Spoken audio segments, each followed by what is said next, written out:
Good evening, everybody, and welcome to another exciting episode of Mariner of Spirit. I'm Greg, I'm your host, and we got a really good show again tonight. Two lovely people from, as they say, across the pond.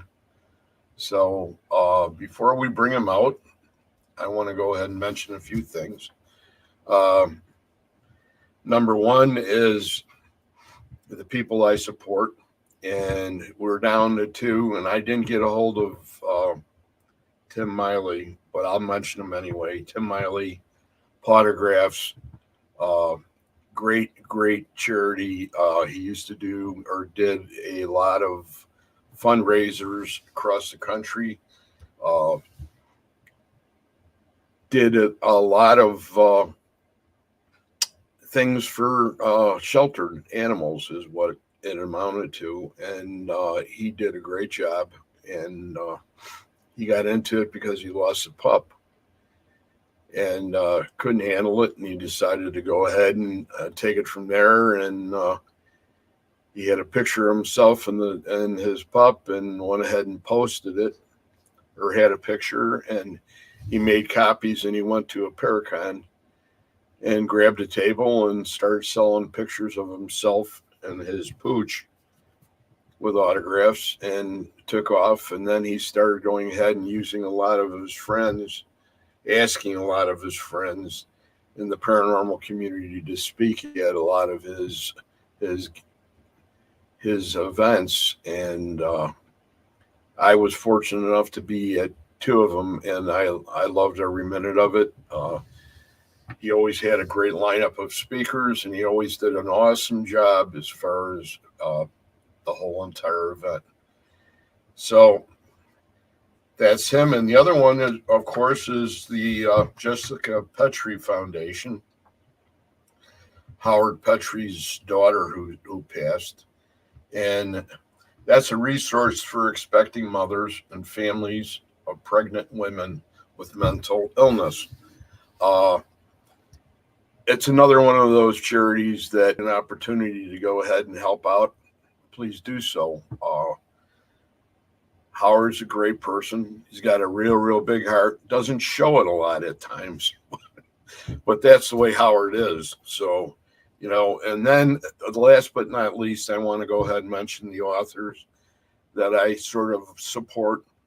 And we've got Bruce Holliday, we got Ron Iacovetti, we got Lynn Monet, Dr. Rebecca Foster, Rex Nielsen, Todd Bates, and Dr. Heather Lee Langdon. And they're all available on Amazon. And if you get the opportunity to go ahead and check them out, they're all very good. Rex has done some amazing artwork. He does everything with pen. And I have his first book, I believe, and it's really amazing. And if you get the opportunity, check him out for sure. He has a lot of great artwork. So without further ado, we're not going to waste any time here. I'm going to bring on my guests.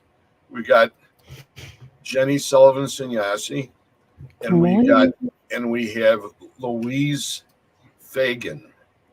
And Yes. A lot of people call her Lulu.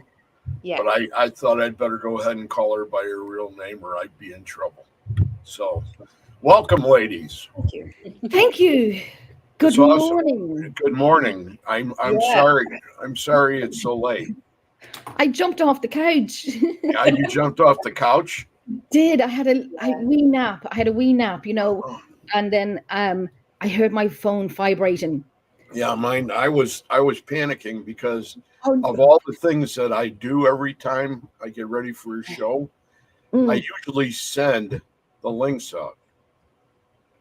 Yes. And there I was, 10 minutes still, and I'm going, Jennifer? Where are you? But I'm here. I'm up. I jumped. That's awesome. You guys look spectacular for being up that late. Thank you. That's awesome. So for everybody, that's going to start coming in, one of the important things that I do want to mention is the fact that, and when I said across the pond, is that okay to say that? Of course you can. Yeah. Okay, is that okay? Yeah. And you're all from Ireland, Yes. Yeah. both of you, Yeah. and Yeah. and you've been with the team. Are you Jen? You started both of the groups, right? Yes. Yes, I did. Okay. Yeah. Okay, so then from there, then when you went ahead and you came out with Emerald Isle Paranormal Research, Yeah. why did you go ahead and start a new one out? Well, there was a team that I was on before for about 7 years. And when that team had folded up, I was thinking, what do I do now? I was looking for another team to join up, but immediately then I said to myself, I'm going to do my own. I've been on a team for 7 years. How hard can it be? 6 years later, black bags, more wrinkles. I don't see any. Walk in a park. But then I thought I could hold my own reins and I can control my own destination of what I want to do with the team and where I want the team to go and what I wanted it to be, because we were controlled for 7 years and it was not learning or training anymore. We were controlled. And then I just said, right, anyone who ever comes onto my team is level. We're the same. Ideas, experiments, we do the same. We're not, nobody has to ask me, can I? It's like, I have an idea. Fantastic. Let me sit back and let me watch. Let me take a break and do what you want to do. So that's what I decided to do, was to create Emerald Isle Paranormal Researchers. That's awesome. That's awesome. I happened to catch quite a bit of your show earlier tonight. Oh, did you? Oh my gosh, that was a great guest. Yeah, Tom Riley. I was having trouble really understanding where he was going at times. Oh Lordy, yeah. He has a great mindset, and he has his ideas. And he used to be my boss many years ago. Many years ago, and it was interesting to understand and learn a little bit more differently of what we were taught in school about Oliver Cromwell. Okay. So I will be interested in buying his book and seeing, and seeing what I wasn't taught in school. Yes, what I wasn't taught in school, definitely. But yes, yeah, I understand his questions about what happens when you're gone. What next? Yeah. We don't know that. It was like I was saying about, my sister was asking me, Jen, tell me what to do. And I'm like, Yvonne, you be my person. You tell me what happens. You tell me what happens next. Hopefully she can, but that's as far as we can go.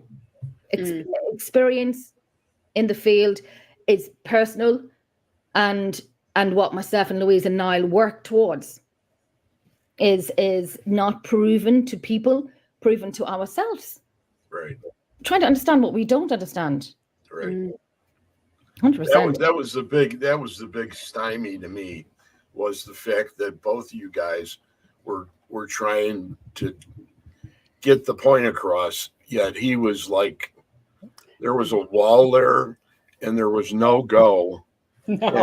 And it was like I was waiting for the tomatoes to start flying. But if you were up close and personal with this guy, you probably would have threw a few.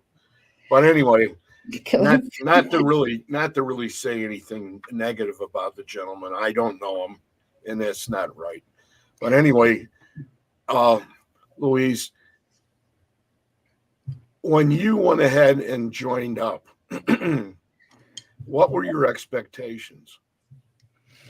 Oh, very high. To be honest with you, I was just so happy to actually find someone like Jenny, first of all, but also like that was interested in the paranormal.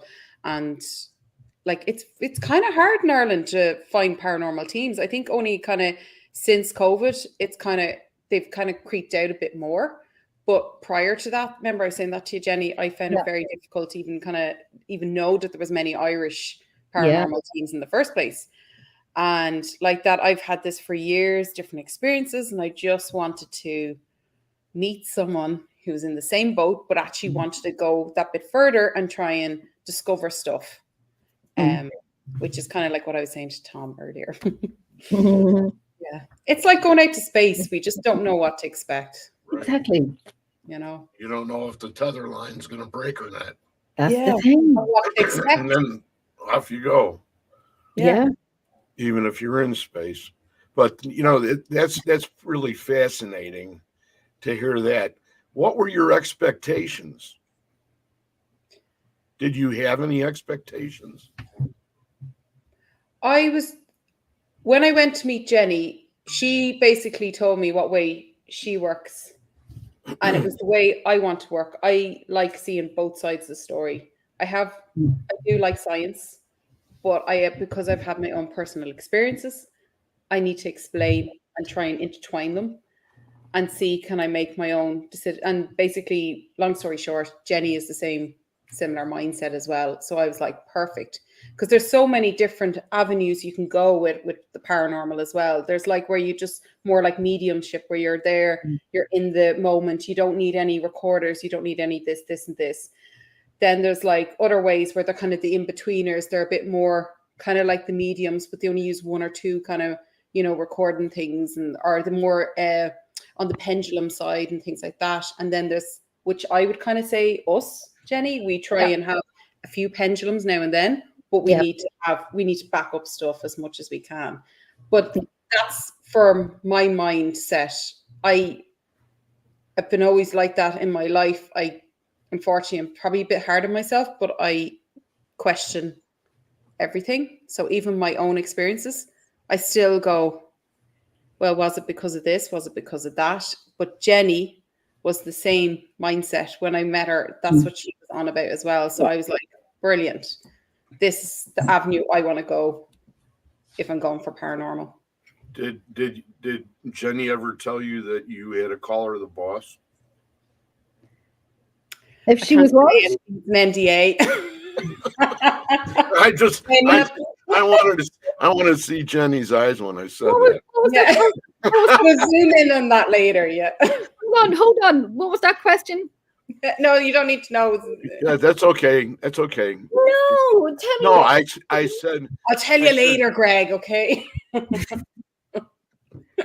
Tell me. What was it? It was really one of those things that, when you're on the team, and you do have a leader, there's a person there that's responsible. Yeah. That's the big person.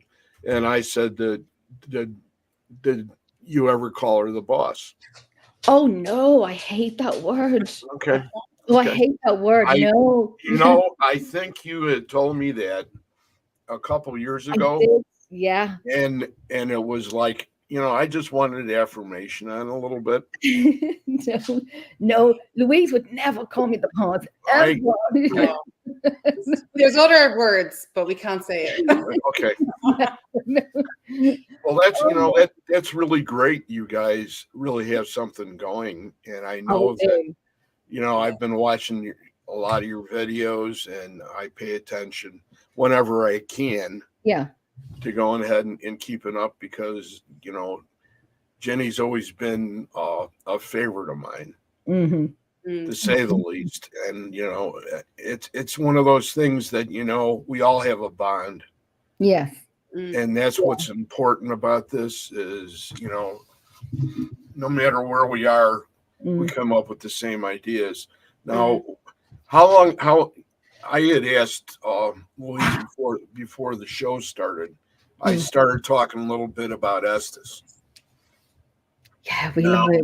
Now, how important is it to the team, Jen, on the team level, to go ahead and do that kind of investigating? It's very important. Once everybody in the team is comfortable and happy enough to do it, and we have great, sorry, my dog's walking around. It's very important. Once the team is happy to do what we're doing and they agree to it, we love it. We love the experiment. Louise loves the experiment. The Estes method. I've seen her do it. Yeah. Once everyone's happy to do it, we definitely go ahead and do it, no matter what experiment it is.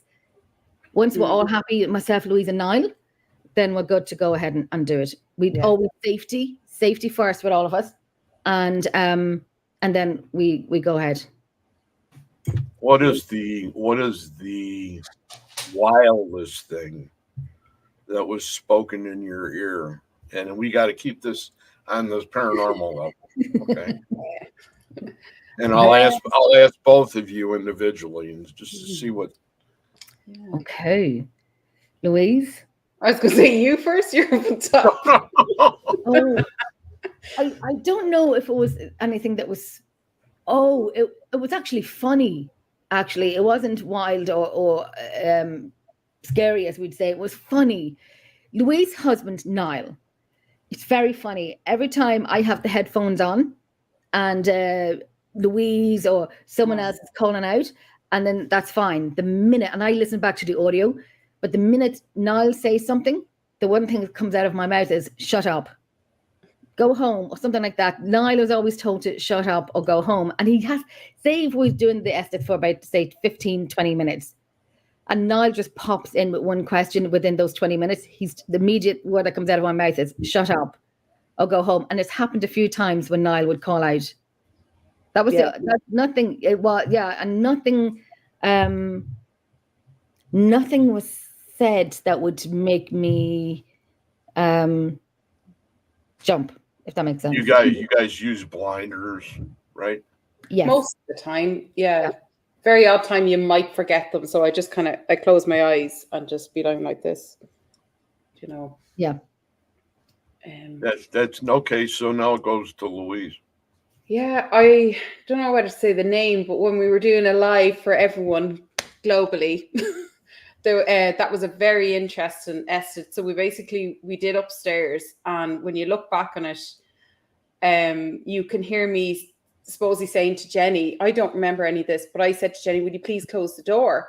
And I didn't realize at the time we had another camera set up on the live, and the camera had turned on the screen. So the lads, Jenny was informed, go on down, to fix up the screen. And so when they went out of the room, they left the door, of course, open. And you hear me then saying, and like that, I had my blindfolds on, I had the thing blaring in my ears, and it goes, close the door. And Jenny's like, oh, yeah, thinking it was me. And I was like, clearly it wasn't me. But anyway, they were like, close the door. I was actually only watching this last night on my body cam. But anyway, so the guys go down, they fix what they can. Then you can hear us kind of talking or whatever. They come back upstairs, and of course the door is shut. And next thing you hear me say, ow. And then Alan starts boom, boom, boom he can't open the door and he can't get in. And it's like, that is me. That's me there. I say this again. I don't know that the lads are trying to get into the room. And I'm like, that's me there. And then you hear, just as Alan comes in, you hear me from the body cam 2 seconds later saying, you git, which is kind of an old Irish, as in like you're messing, you get out of here type of thing. You hear me say, because I remember that coming through going git. And I was like, why am I saying ow and you git? So it was clearly like someone was giving out that they were standing at the door and Alan was trying to get in and I was none the wiser. And just want to say as well, later on that night, remember I was downstairs and I was sitting on the chair and the voices that were coming through and I could feel someone touch me on my left side. Because Jenny, you saw me itch on my right side or something. So you go, right, if someone's there, touch Louise and let her know that you're there on your left-hand side. Yeah. And near the end of it, because I was feeling someone throughout the thing, but I ended up saying it. Well, I still had the blindfolds on. Going, there's someone here on my left side. Yeah, and we were watching you touch your arm. Yeah, and they were someone else. And they were saying as well, like that they were there, like under the ground, and I was that was very interesting, very interesting. But anyway, sorry, that's amazing. One of that a lot of that stuff, it's got to be really interesting because of, you're sort of limited to the amount of land you guys have. Yes. Yeah. So, I remember Jen making a comment pertaining to the fact that she had investigated a certain castle a real lot. Mm. You could have lived there basically for the amount of times you investigated there. Which one is it? Left Castle. I don't remember. I really don't, because I have trouble remembering what I'm doing, let alone what somebody else is doing. Me Yeah. too. But that's where I can remember that comment, and it was like, how many times have I done a certain? I only have one spot that I would do that at, Oh, really? but I'd still have the same kind of responses Yeah. because they're all people that lived in the community, and Yeah. it's the historical society, Yeah. and they're there. I just haven't. I was over there this afternoon, and I just talked to them when I walk in, and I sit down for a minute and turn on my phone, and I'll go to my recorder and I'll just ask a couple questions, and I'll say, okay, I just came in here I had to get some bills taken care of, and out the door I go and lock the place back up. And they're really, as long as you treat them with respect, like I know you guys do, because I've watched you guys, that's the most important part. Mm. And I know, is there any competition between what you guys do in Ireland and what goes on in Great Britain? I don't think so. I know a few teams in Britain, and I've watched them work on their lives, and it would be similar to what myself and Lou and Niall would do. Okay. I don't think it's any different. They use pretty much similar equipment to us. So, and we learn off them, and they would learn off us. I know one of the guys from Texas sent me a video, I think yesterday, and was doing the counting, and leaving. Yeah, he sent me the video and said, I'm going to count to 10, and left 2 numbers out. So I'm waiting on the results of that. So we learn from each other of what we do and how we do it. Yeah. That wasn't Anthony, was it? No, it was a different guy, Adam. Adam? Okay. Adam Ramos. Yeah, Anthony's here now. I know, I see Anthony there. I think I think as well, because Ireland and England were quite separate. Like, we're very similar kind of mindset and things, but we are quite separate. Right. So, I think they just do their own thing. We do our own. Yeah. I met one gentleman from Great Britain, and I can't remember his name, and I was going to look him up, but he was a friend of Dale Kazmarek's, and Dale Kazmarek was the boss at Ghost Research Society on the south side of Chicago.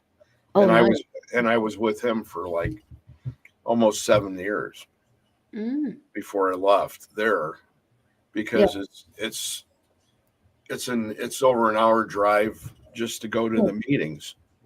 Yeah. So, and it's not worth it. But I think in Ireland. Oh, sorry, go ahead, Greg. No. Oh, in Ireland, it's great because we can get to any location in a few hours. Any location, even if it's down in the southwest of Ireland, in Cork, it's a matter of 4 hours drive. And I've seen other friends of mine in America and so on. They would travel 2 days to get to a destination. Oh yeah. Yeah. 2 days to get to one destination, and it's crazy. In Ireland, I think we've only quarter of done Ireland. We have a lot more to go to. Undiscovered places. New places coming up, actually. New places coming up that went before. Are you so you have more castles too? Yes, yeah. We do. We have a lot more castles. We stayed in one a few weeks ago, which was undisclosed of where we stayed. But we didn't give the name out. It would be spoiled, I think, if we gave the name out. And it's our little treasure, our little breakaway. And it wasn't even so much for an investigation. It was a breakaway for the team for October. But that's a little beautiful gem in the south of Ireland that we go to, and it's a beautiful place. It's I think my new sanctuary, Lou. I think it's my new sanctuary, that place. Yeah, never did I ever stay in a place in the bedroom on my own. But granted, now the gin and tonic helped, and the door wide open helped when I was going to bed, and maybe 6 o'clock in the morning going to bed helped when the daylight was breaking. Yeah. How long did you sleep in there? 2 nights. 2 nights. Yeah, we had our little Halloween party there where we all dressed up, which was brilliant. We all dressed up. We had Lou's family come down, some of our sisters and their partners, and it was more pleasure. It was not an investigation weekend. It was a pleasure weekend, and then we kind of threw a quarter of it of a session, a call out session. We didn't want to waste being there and not do anything, but it felt very comfortable. Yeah, it didn't. There was no bad feelings from the place or anything like that. I don't think we would have felt as comfortable doing a call out session if we didn't feel like the place was comfortable in the first place. You would feel something. You would feel something in it. I remember one of the guys there could feel something in his room, and I didn't feel anything in my room. I was good night, Irene. I sounded like my dog there snoring. I was gone.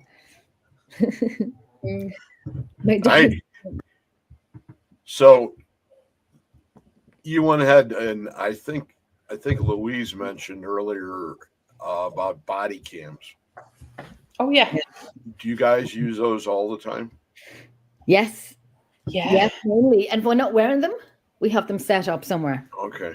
Yeah. So what is the most, to have a body cam on or a camera, what is the most important part of the investigation as far as when you turn that on? Try and keep the language down to a minimum. No, I mean, what I'm referring to is the fact that I always found out I've missed a lot because I didn't have everything. I wasn't equipped before I went in.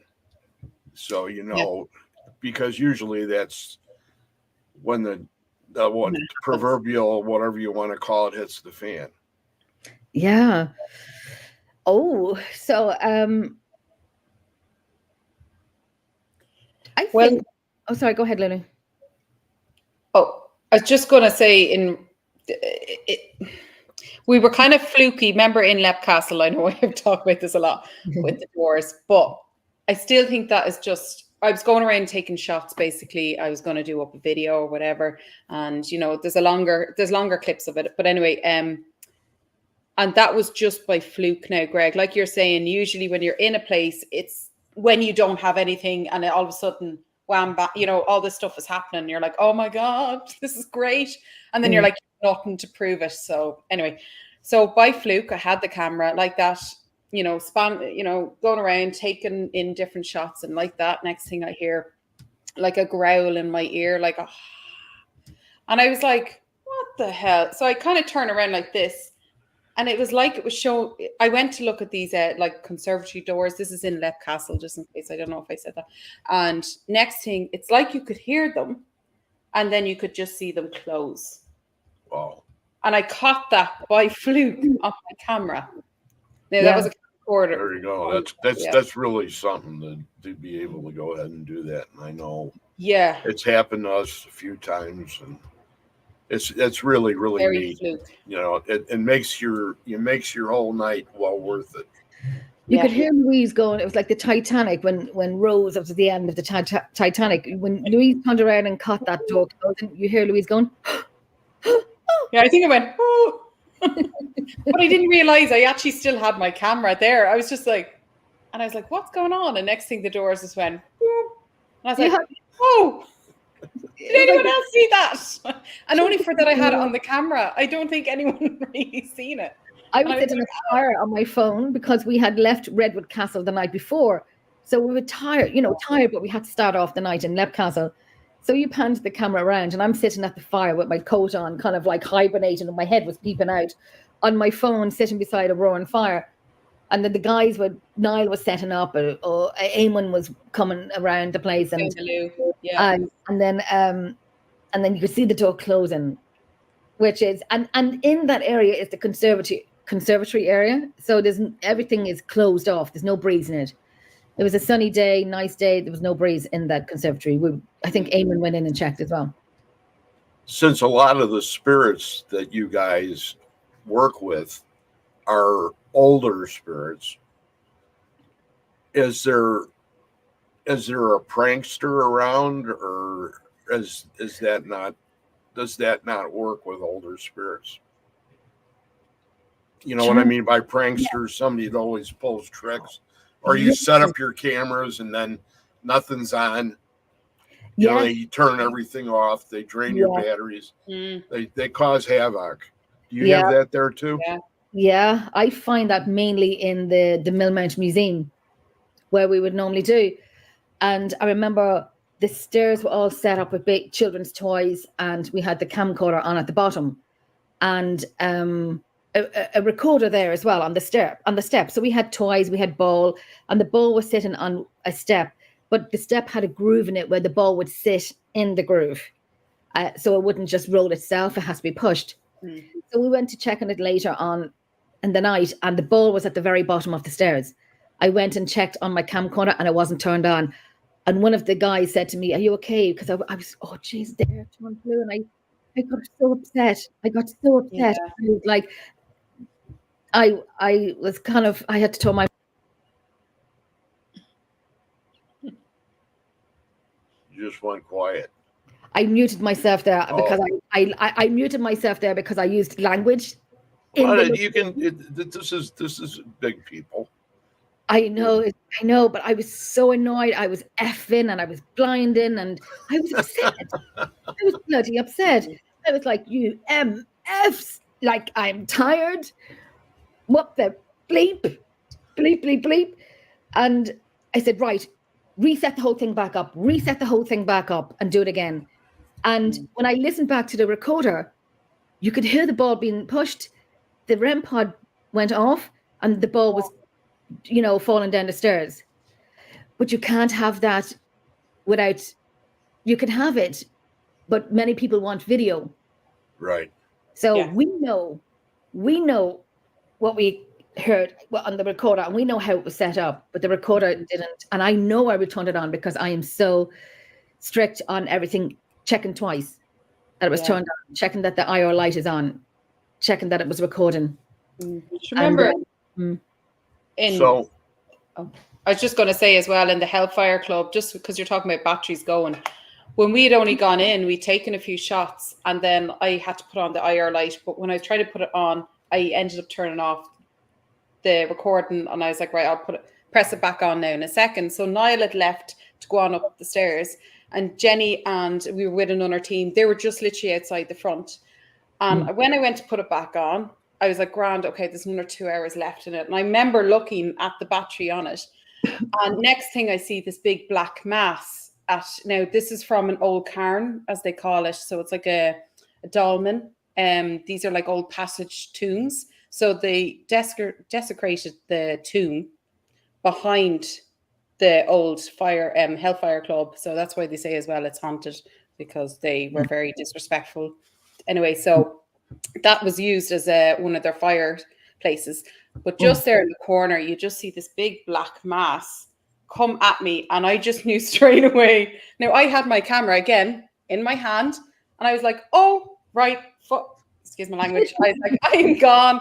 And he just was like, get out, get out, get out, get out. And he's pushed me out, and I was like, what? And I was like, Niall, where are you? So I went up the stairs, and then I told him the story while I still had the camera on. And then I was like, oh, look, there's these pigeons. They were sitting in the holes or whatever. And literally, I went to look up the pigeons, and the whole thing just went dead, the whole camcorder. And I was like, what the? So it wouldn't restart, it wouldn't turn on. So I actually, thankfully, I had a spare backup one. I went to put it in, and it said this has actually happened to me, Jenny, a few times when I've caught stuff. It's come up then corrupted. The file was corrupted. So I was so angry because I was like, I had the camera at the time when I'd seen this black mass, and I was hoping it was there, and then like that, the whole thing. Yeah. And there was another time as well when we remember the flowers being pushed down in Millmount Museum, and the REM pod going off, and the earplug, your wire for your earplugs, that Yeah. being moved, the REM pod going off, and the plastic on the roses being pushed down. And Yeah, that was amazing. we were outside, you were having a smoke or whatever, and we were outside at the building. Yeah. And you can see the whole corridor, and it's right in front of the camera like that. And you can just see, and the REM pod and the wire being pushed all at the same time. You might still have it, Jenny, actually. You took it with your phone. I had sent it on to himself, and I'll go through that. I should be there. I'll have a wee look for it. Yeah. But you could, like we said, you could see. It burnt the card was burnt, the SD card. So I'll go through my phone and just for curiosity if I still have it. But I remember sending it on to himself. But yeah, you could see, and you have to kind of, you almost go blind looking at this work. Louise has hawk eyes. Many a night I have hawk ears. Louise has hawk eyes. Many times my daughters would come in and and they kind of wake me up because my arms are like sideways like this on this table. And then I go to get up and it takes me 20 minutes to straighten my arms out because they've gone into rigor mortis, because I've fallen asleep on my computer table listening to audio, and the audio is still playing. And I'm like, where did it stop off now? Back to square one. But listen. But Louise has great eyesight. Like we were watching one of my shows last week when we were doing a show. And Louise said, Jenny, look behind you. And I thought, we got it. We can retire. We got it. It was the bloody cat. It was the cat. We thought somebody was walking by my tree. But because it was dark behind me, the cat was walking by. But we thought and I thought, this is in my house. We thought we seen a child walking by. It was my cat's tail. I was almost going to kick my cat. No, it was bad. No, that was bad timing as well, because I had put the dogs out to go to the toilet, and when I looked back down, I just saw this little black mist go by, and I was like, oh my God. I was like, what is that? And then that was the part I sent, but I didn't see the cat beforehand. But sure, we did eventually, of course, look back, and I was like, it's the cat. It was the cat, and I was looking around for that cat to kick it. No, I'm joking. No, I didn't. No animal cruelty here. I do rescue work. But you remember when I told you about Old South Pittsburgh and the nurse that I captured, full body apparition, that I think I had it on your show, if I'm not mistaken. You do actually. And and at the bottom of it was her cat. Yes, I remember that. Yeah. And then there's a picture that was taken when I took that one. There's a gentleman that was in the group a while before that, who had been at Old South Pittsburgh. This is where it happened. And he had captured a picture of the same nurse, but she was opaque and she was in her room. And then right at the bottom of her feet, was the cat again. And that was 5 years before the picture I took.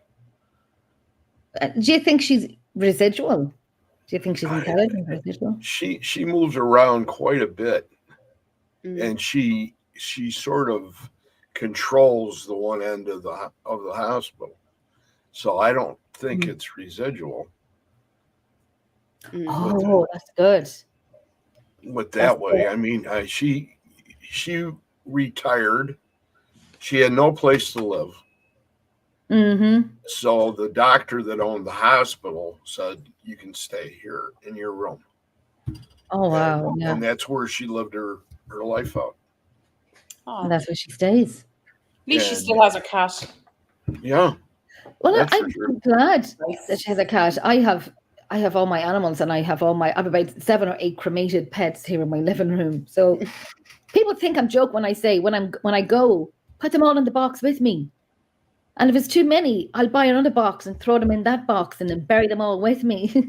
They can go on top. Yeah. So how does everybody on the island, if you want to say it's an island, how do they treat you as far as you people being paranormal investigators? Does it change? Does it change? I know the Catholic religion was strong there, and so was the Protestant. Yes.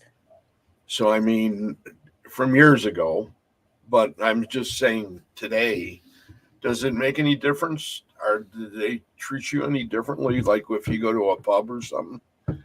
I think that for me, what I personally think, they're intrigued with it. They're intrigued and they say, we don't like. I was on a bus on the Lewis in Dublin and I got talking to this random woman and we talked away and we talked about paranormal and she goes, I didn't think I'd meet someone like you today. So, well, glad to make your day better. We just, I'll talk to the chair if it talks back to me. And I'll always mention the paranormal because I know people don't want to admit that they're into it, but they are into it. Or if they're not into it, they're curious about it. So what I think is that people are interested in it and it strikes up for a great conversation. I think the Irish as well, and sorry, just Irish in general, though, like we have such, like our folklore and a lot of, all around spirits and leprechauns and fairies and all that jazz, so there is a lot going on. So people have kind of grown up a little bit with it, even though, yes, religion has taken over. Have you guys seen any fairies? I know a few, but I've never seen them. No. But I've never seen them. Oh Lord, I do. I can remember probably maybe 20 years ago. I rented a movie, and it was a British movie, and it was about this gentleman, this photographer that caught fairies in a tree. And supposedly it really happened. But he was like, everybody sort of pushed him to the side. It was like, that's not real. Who the hell do you think you are? That kind of thing. But it was just unbelievable. And I thought, wow, that's pretty cool. You go out in your backyard and you got these little people that are about maybe 6 inches tall and they got wings and they fly like a dragonfly. And how cool is that? I think some of them are what I have heard from, that they're not as sweet as people think they are. Oh, really? Yeah, that they're not as sweet. And that if you go into their area, their domain, they're quite nasty. Sorry for everyone who has little fairies in your bedrooms, but they can be a little bit aggressive, a little bit nasty. You'll get some of them like that. I forget the name of them. I forget what it is, but I will. A lot of the Irish, especially the west side of Ireland, were afraid of the fairies, like terrified of them coming to take your baby or anything like that. You'd have to be, very careful where you're walking and, give gifts and things like that, How about gnomes? Do you guys have gnomes? Yeah, well, possibly. I wouldn't really hear of that one as much. Would you, Jenny? No, like leprechauns. We would hear about leprechauns. Have we seen them? No. But I tell you, the Irish make a lot of money out of them. But given American tours, give us come and see the leprechauns. Yeah, well, they do. You'll see a green, or we call it a paddy wagon. That's what they call it, a paddy wagon. And you have a lot of, and I'm going to say it because it's mainly Americans on it, and say, "Do you see these leprechauns?" And that's probably a very bad accent. No matter, it depends on what part of America I'm doing. But they would pay these local people to go leprechaun hunting, and they're all in the pub later on with the money that they've made. Did you find one? No.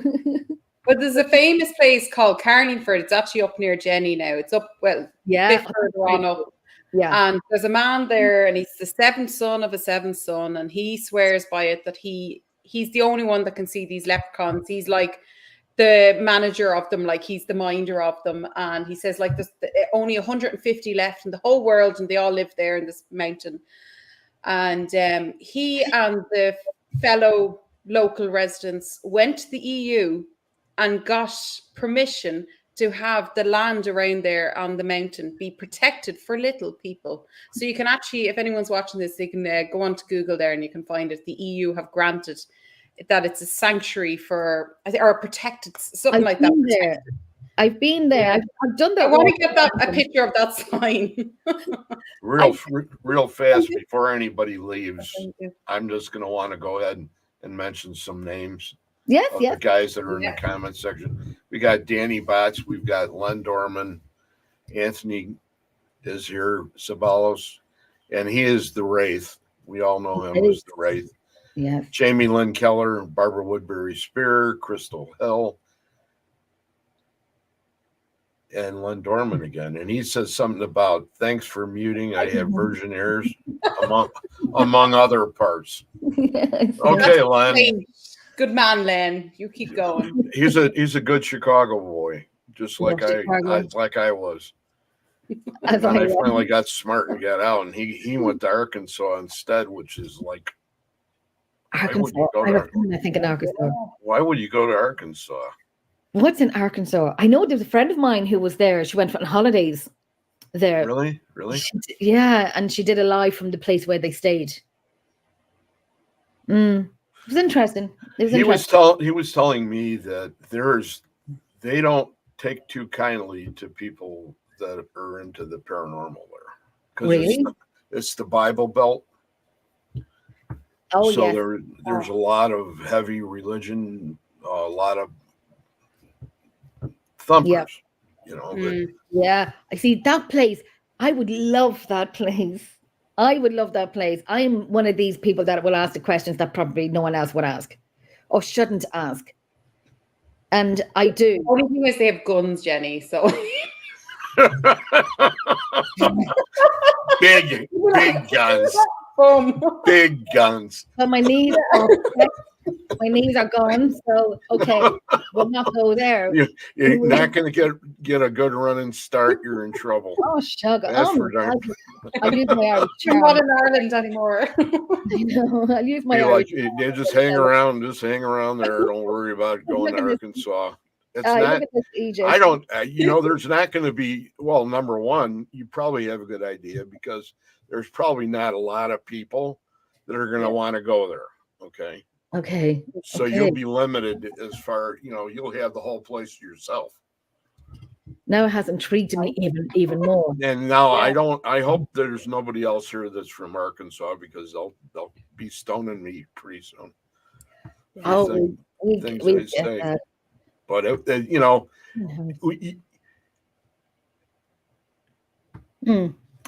just want to say. Oh, sorry. Go on ahead, Greg. No. Go ahead. Oh, sorry. I was just saying about when Louise was talking about that guy who this land of the fairies and so on. I think that's the one I went up with my children, and it is a beautiful walk, and you have these fairy doors on the trees. But if it's the same guy, he was on British TV. And he had a brown potato bag with him, and I was like, "For the love that's all holy, what are you doing with an Irish man on your set with a brown paper bag?" And then he's looking in the bag, talking to it, and it was a little bit like Darby O'Gill and the Little People. And I'm like you couldn't take the piss anymore of the feckin' Irish. You brought this Irish man on your show, especially in the UK, and then he's sitting there, but he wouldn't show anybody what was in the bag, And you could see the bag, like. He said there was a leprechaun in the bag, and he brought him over in the plane. Well, maybe it was a naked leprechaun in that bag. That's yeah. You know what, Greg? You must be psychic, because when they did open the bag, of course, the leprechaun had jumped out, supposedly, and went behind the couch, and all they could get was little clothes. And he says, "Oh, you scared him." And I'm like, I don't know if your man was if he was taking the joke out of people, and I'm like sitting there, and I just kind of like, I have hibernated and shrinked into like 2 foot into a corner of my Irish living room behind my Irish sofa. Like this guy, he was swearing, wasn't he, Jenny, that he had this leprechaun in this bag, and the two of them were like, the presenters were like, "Oh yeah, okay, let's see it." And he's like, "Yeah, he's willing to show himself. He's willing to show himself." And then next thing, like, oh. No, he got away. He was gone. Yeah, he's gone. And then he caught him out of nowhere. I think it was a few minutes later, wasn't it, Jenny, of the conversation. He out of nowhere, I think he jumps behind a couch. I got him. I can't show him now. He's in the bag. So then that was it. He was in the bag. People come in with a white coat. Right. That's with extra straps. I've seen that before. The white coat. I kind of needed it sometimes. So as far as your sacred land there on Ireland's concerned, like your cemeteries and that, are you guys allowed to investigate in there? There was no. Most of them are open. Some gates would be locked. We don't really go into them. There is one place that we went into in Dublin. Clontarf, Louise, that's the one, isn't it? Yeah. Clontarf. And that was a beautiful, beautiful, interesting place. But there's no one to stop you, no one to not allow you. They were open for you to go in if you want to. But we wouldn't. It was daytime when we went out because we were going to a few places for a friend of ours, to take pictures and so on. But there's no. I know there's one cemetery here in Grave in Drogheda that they do lock the gates. I think there's two, but there's other places where they're open, so you can go into them if you want to. You never have any issues over there where they dump stones over or anything like that, do they? Dump stones? Like they'll push the tombstone over. Gosh, don't think so. There could be the odd. There was some.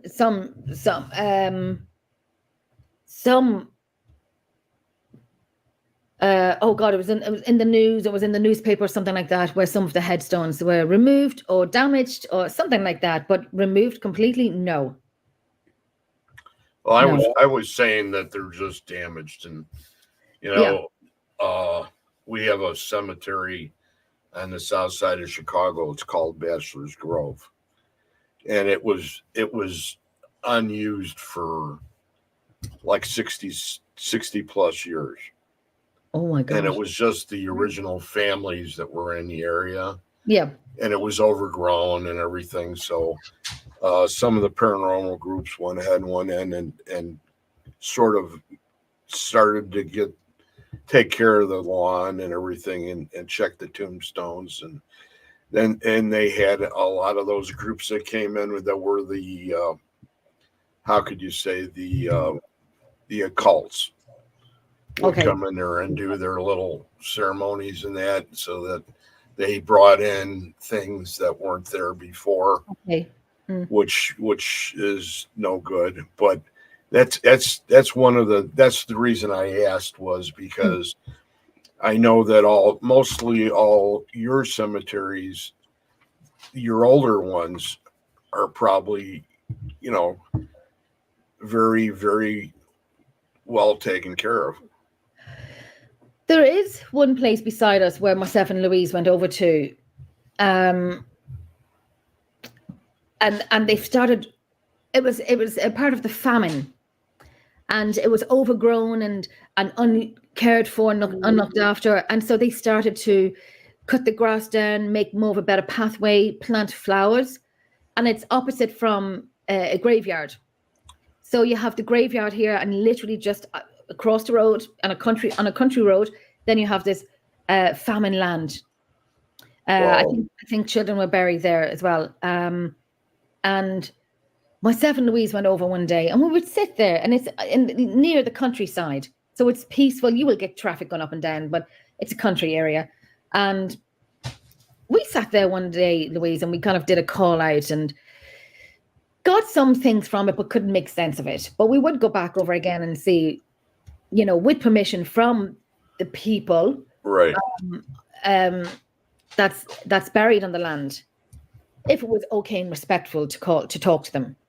I was interested in how you would investigate a place like that, whether it would be a current cemetery or one that's really old.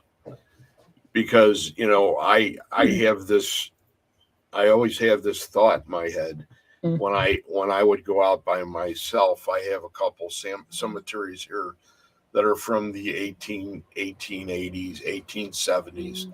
and they're still well taken care of. And I don't need to walk around in it like you know who Reggie Randall is, right? Yes, yes. Okay, Reggie's my partner on 2 shows a week, and Reggie took me on a thrill ride the first time I was with him on a cemetery that I had been at numerous times.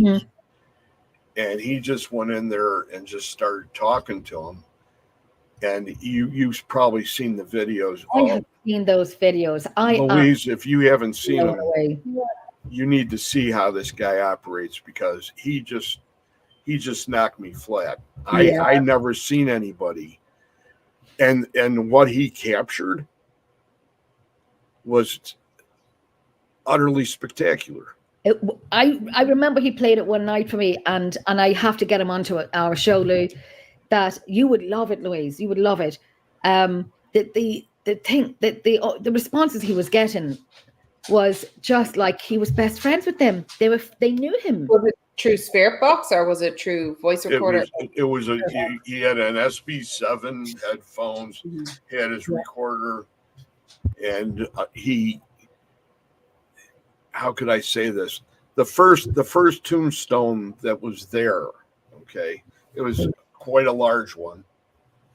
And I had been, and I would say Reardon, because that's the name how I learned in Chicago. That's how you pronounce. And he says, "Hi, Mr. Riordan." And I went ahead and I just chimed into him and I says, "It's not Riordan, it's Reardon." And the guy, the ghost or the spirit or entity or whatever you want to call it, went ahead and came back and said, "Riordan." Yeah. He corrected me. Yes. Is this the place where Reggie has that recording work from, where he played it for me with the piano? No, that's up in Madison. Okay. That's up where he is. I'm in northern Illinois, so I'm like 5 minutes from the Wisconsin border, but he's like 2 hours up. Okay, because I have to get him on the show, because the responses he got from that graveyard was just like he knew them. They knew him. Like it was a family. They knew him, and it was just crazy to hear. He loves everybody. He's a starseed. He there's not a mean word in his body as far as how he communicates with spirit. Yes. And I don't want to give him a fat head, but he's not in the room right now. But I was looking for him. But he is well, he's at the bowling alley tonight. Oh, that's right. Yeah. Yeah, he's getting driven crazy, but he is spectacular, and I'm glad I'm with him and I'm his partner. Yeah, and he is a sweet guy. He's a lovely guy. We do some crazy stuff on the shows together, and we have a wild time. And the first time that we got together, he actually went ahead. I said to him, I says, you didn't call me back this afternoon. I wanted to go over some things and see what we wanted to talk about tonight. And I says, "What do you want to do?" And he just looked at him and he went, "We're going to wing it." That's the way to do it. We're going to wing it. And that's exactly the way we've done every show. That's the best way. That's the best way. From day one. Yeah. And then, you want a guest then? Oh, next thing you know, there's something else. Many times I'm talking that email, that stream here at 4 a.m, and I said, "Reggie, I'm in bed." I'm in bed. That was because I had said to him, I said, "Let's go ahead and get Jenny to come on." And I have jumped in a few times. I'll be sitting at my computer doing audio, and I think I got out of bed about 2 weeks ago. I jumped out of bed. We were private though. But yeah, I have jumped on when I'm up on the computer and you're on. I jump in. Yeah, good crack. So for both of you guys, what is something that you would really love to have happen this coming year? As far as your paranormal investigations, or is there something that you really want to do? Yes. I'd like for the team to travel. You're going to say. Make it to America.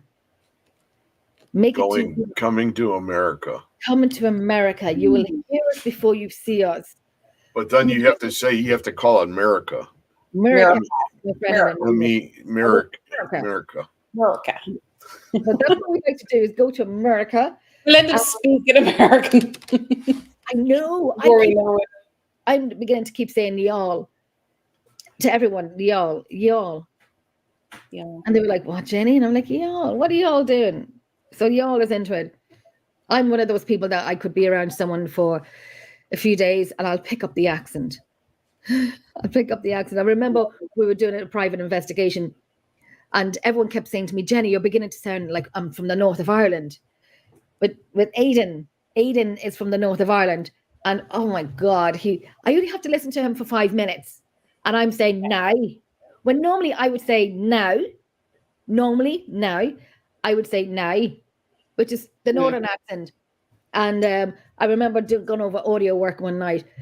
And I said, "Oh my God, Louise, listen to this." And I sent you on that piece of audio. And I was, if I didn't know it was me asking the question, I wouldn't know who it was. My whole accent was completely and utter northern accent.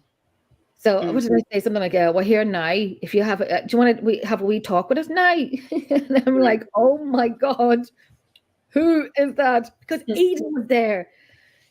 And I only have to listen to him for 5 minutes, and I'm back with the northern accent. And yeah, but I always waffle and sidetrack off. Me and Louise always do that, don't we? Yes. Do you guys understand Liz Milne?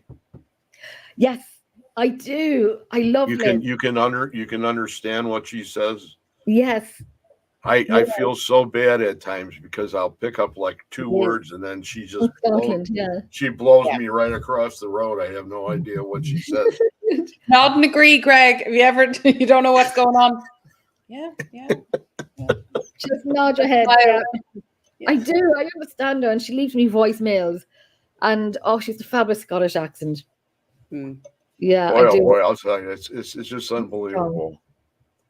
But it's great, because that's what makes it all go round. She's funny. She's funny. She mails me every morning, if not every day. I remember we were on a video call with each other before, and I could hear her neighbour banging the wall because we were laughing so loud. I had no idea what I was saying, probably pure but her neighbour was banging the wall, and to stop Liz from laughing so loud because we were talking. I don't know what we were talking about. God knows what I was saying, but yeah, we had good crack out of it. She's a wonderful lady. She's lovely. Lovely. So the last question, which is going to be the dumbest one I asked all night long.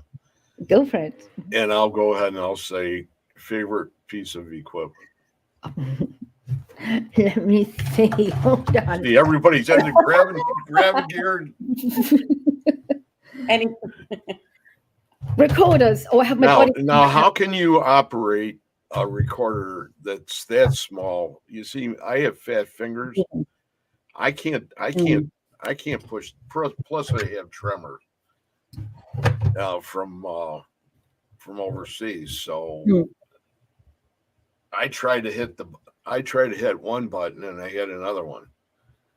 Yeah. And then I end up losing everything that I had on it. So I'm going to have to get one of those big Taz cams, or yes, something that I can actually use. But okay, how about you, Louise? Oh, I'm stuck between two. I love my spirit box, but I love my recorder, my camcorder. Because with my camcorder, I'm capturing stuff at the time.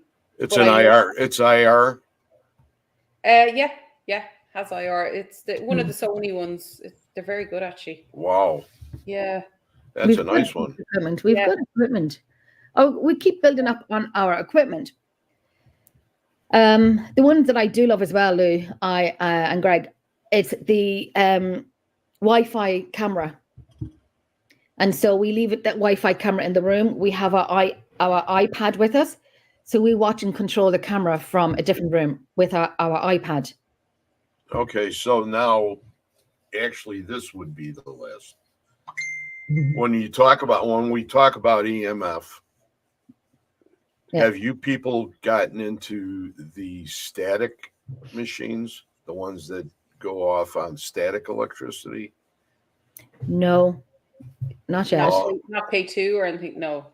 No, that's still all EMF.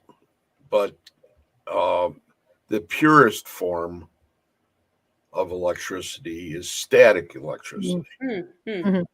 So there was one, Paralogics was the name of the company, and they had I have like two machines that belong to them that were all ones that when you're in a room and you got a bunch of issues with EMF, you could have that machine in there and it won't trigger it, but it still will pick up a spirit because a spirit has pure energy to it too. Yeah. So Sorry, that's another piece of equipment I would love to get. It's a Jacob's ladder. oh yeah. That's mighty dangerous. Mm. You know, I'd love to hand it to someone. Here, hold this. Just don't lick your fingers. I know. Just give it to someone that I don't like. Here. Hold it for a minute. Bzz. And then fly across the room. Are you guys? Huh? Are you? I was going to say, are you guys interested in getting a Jacob's ladder? I would love one. They are powerful. I think I had before an EMF pump, and you only leave it on for so long. But I'd like something to charge up the room. How much are they? Have you ever used fog? A fog machine? No, but I was thinking of it as well. I was going to get one actually. Would you believe it, Jenny? Earlier this. Yeah. Boy, myself and Louise have new equipment every time with an investigation. Hey, Jenny, look what I got. What did you get, Louise? Oh my God. And Louise has this fabulous, it's like a flow light and it would kind of like beam your eyes off. It's ultraviolet light. Ultraviolet, yeah. Wow. It's brilliant. Yeah, it's quite good. It's blinding, but really, really, really good. I ordered Amazon is great. And if you have Temu over there, I don't know. Temu. Temu. Yeah. TEMU, Temu. with that crazy little dude that's got that like space hat on or whatever it is. I think so. They do, yeah. I got my thermometer thing. What you call it? Flare. A flare gun? Yes. Yeah. A flare camera. Camera. Thank you. Yeah. Thermal flare or thermal camera. Did you get the real one or did you get? Well, it seems legit. It's from Temu. Yeah, it's good. Temu. It's a lot cheaper, but it's the same brand that they sell on Amazon, which is like €200-300, and I got it for like say €90. So. And it's good. That's cool. Yeah, it's pretty good. Quite good. Yeah. So you guys need to get bigger equipment bags now, huh? Yeah. Well, we actually do, Louise. We do, because I know, Louise, they're very dear. Flare. We're looking at those cases. I like one big case. I know we were looking at the steel ones, but then I have to carry all of them, and I don't want to carry anything. I just have one big bag on wheels, put everything into it, and every drawer is named, so I know where everything goes, and I'm organized. And at the end of the night, they all just thrown back in. I have no idea what I've put where, and I just sort the whole thing out, because everyone waits for me at the end of the night. Jenny, are you ready? Because I don't really want to go home sometimes. Not really. It's like, Jenny, are you ready? And then sometimes I surprise myself by being the first one ready, so I can sit down, have a cup of tea, and like take it easy. But there was one thing. Do you know what I got a few days ago? I've ordered it. It was a compass. I like those. Anything that's natural. And I got some dices as well. Things that, and we always use color cards as well. Simple, and always a deck of cards. Always have a deck of cards and a little whiskey in the equipment bag. I did look up about, you know, like vibrational stuff as well, but they're very expensive now. The legit ones, they're like Yeah. 900 euro. But I was interested in that. As far as vibration, as far as what? I just think that could be something that could be important to use. And I don't know. I just feel like on the energy line. Yeah.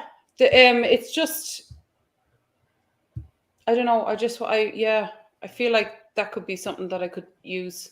Oh, that's another thing that I forgot. I said I got as well. Excuse me. It's a recorder, and it's a video. It's a recorder like this, and up here, up here it's a camera. Okay. And so it records and films at the same time, but kind of be the same size as this. And I've looked at the review and I've looked at the video of it to see if it's worth getting. So I went ahead and got it. It was a great review from this guy, a great review.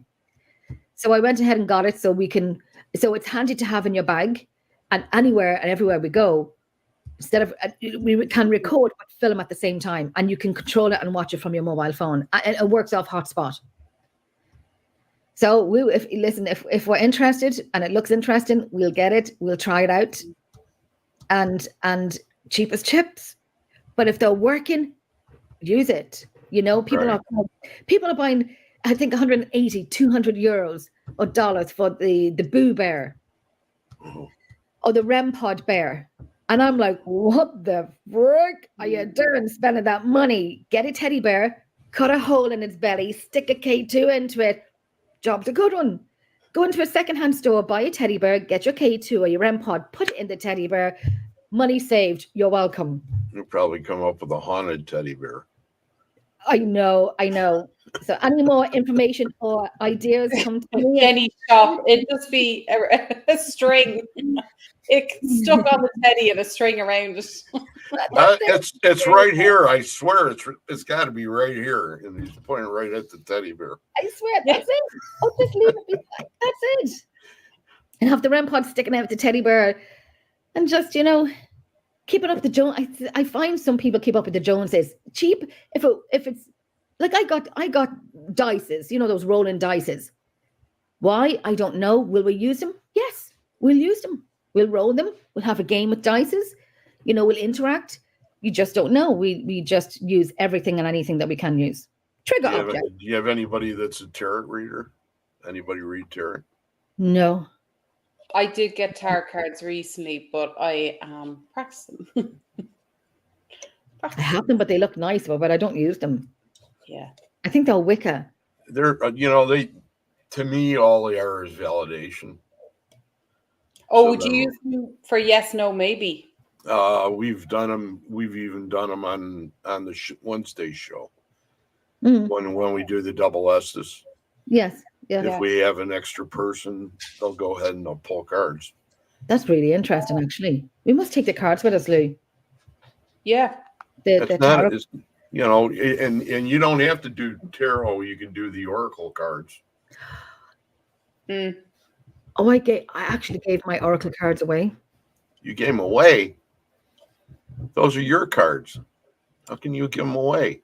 I gave them away in the summertime to someone. I do have more cards. I do have more cards. You probably have 50 decks there, and you don't want to tell anybody about it. Yes, I do. No, I do. I got a whole drawer full of them. I'm looking for them. I've loads here. The ones I got were fabulous. They're Wicca. So you have the good cards and you have the bad cards. The light and the dark cards. And they were just lovely to see. I haven't used them. I've used them, actually once or twice. Excuse me. But I'd like to use them more often. Learn how to use them.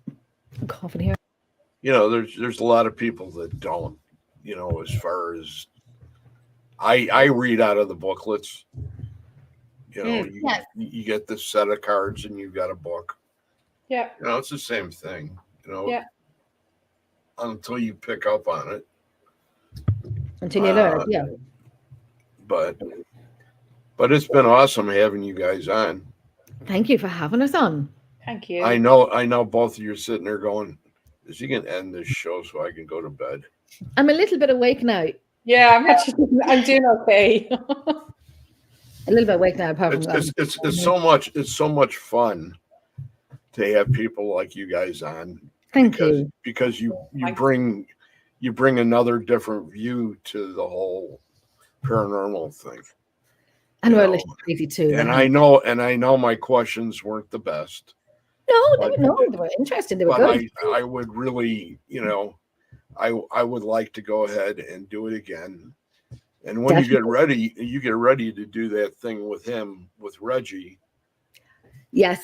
I'll come on. Yeah. You'll kill two birds with one stone. Yeah, we'll take you on with us as well. Definitely. We'd love you on with us as well. I'm interested in Lou listening to what Reggie has from the recordings. It's not often I stutter or have nothing to something. Oh, I have the stutter. Anthony's here now. The whole entire time they were down in New Orleans, and this will be the end of it. They were down in New Orleans. They were walking around. You could hear the spirit boxes, right? I remember I was watching that, yeah. And I was telling him, and he was telling me, it was saying Greg. And then it was like, well, it's got to be reading the comments. Oh. Okay. And then it said Greg Kos. Yeah. Is this an Anthony spirit box on the live? Yeah. Oh wow. And that was their film. That was the big thing they did for that, whatever that Hun is. Yes, I know. That was down with Howard, wasn't it? Well, it's Brian, I think, Laverty. And Matt Barron. Matt Barron, yes, yeah. Yeah. But okay. I watched them. I did watch them on the lives though. I just want to say just a few more goodbyes to. You got Pete Cardoza. He's another member of the Wraith Hunters. He is. And I am a member of Wraith Hunters now too. So we got Nancy Noonan Kelly, Virginia Lanigan. So I don't know where she's from, but I saw those people pop in. So yeah. So thank you once again for being on. Thank you very much. It's been a pleasure having you guys. Thank you. Quite an honor. You guys do awesome work.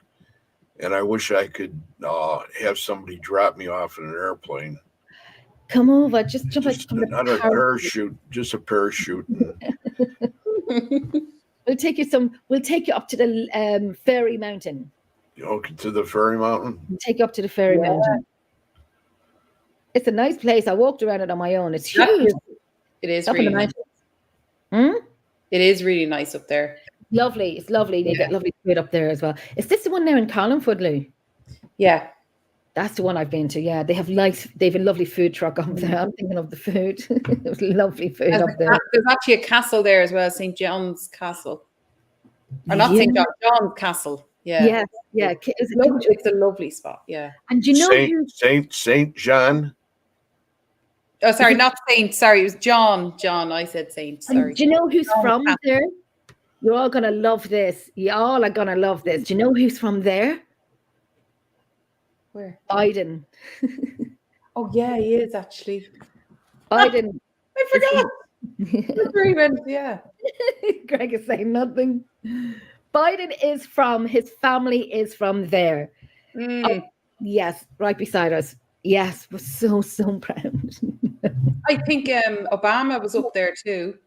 He went up that way because they had to take the ramps out for his car.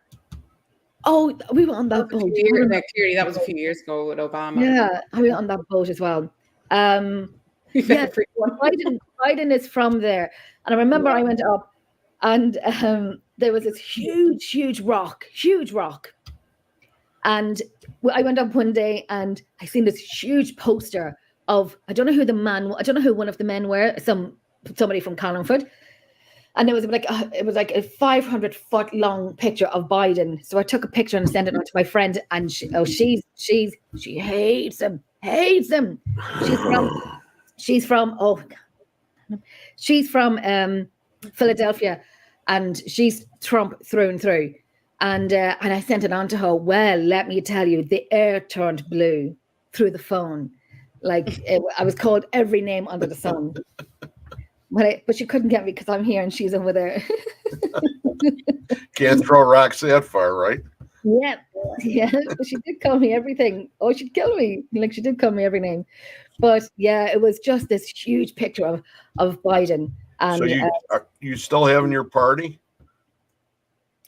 Oh yes, on the 23rd. 23rd. Okay. Yeah, the 23rd. Yeah, I know. Are you going to send out links, or what are you going to do? Yes, I'll send links out.